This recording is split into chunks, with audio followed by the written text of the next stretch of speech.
This is a debate between reformist and radical perspectives on critical mental health. What is critical mental health? Well, critical mental health is the notion that mental illnesses arise as a result of social inadequacies rather than a malady of the human mind. Now, these social inadequacies generally fall into what society, and our society being settler colonial, what settler colonial society deems as deviant.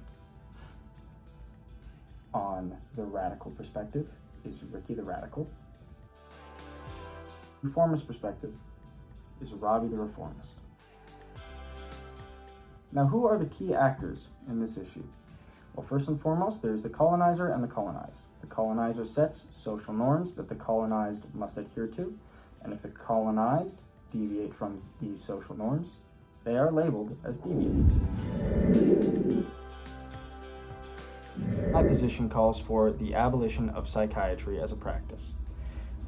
Labels of mental illness reaffirm these deviant behaviors in a similar way that labeling someone as demonically possessed would make them to act possessed in the Middle Ages.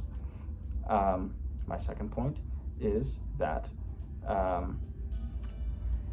psychiatry and labels are a form of political oppression, as they oppress ethnic minorities, such as cultures that believe in spirituality and claim to speak to spirits, and women who are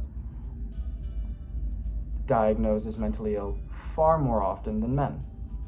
In both cases, it is a form of, well, in the case of women, it is a form of upholding the patriarchy, and in the case of ethnic minorities, it is a form of cultural assimilation, of enforcing cultural assimilation. I call for the reform of mental health structures in settler colonial society. Primarily, I call for the reduction in prescription drugs to mental health patients. This is because there is nothing biologically wrong with these mental health patients. There is simply a society that is wrong to them. Therefore, I still advocate for diagnosis simply on the basis for acquiring accommodations for those to better navigate their way and more comfortably navigate their way through society. And this is conditional in the absence of social reform. I also advocate for the recognition of cultural differences and normal human distresses, such as financial stresses. I also advocate for therapy over these drugs, as it is more effective in the long term. I think that therapists and psychiatrists should ask what happened over what is wrong with you.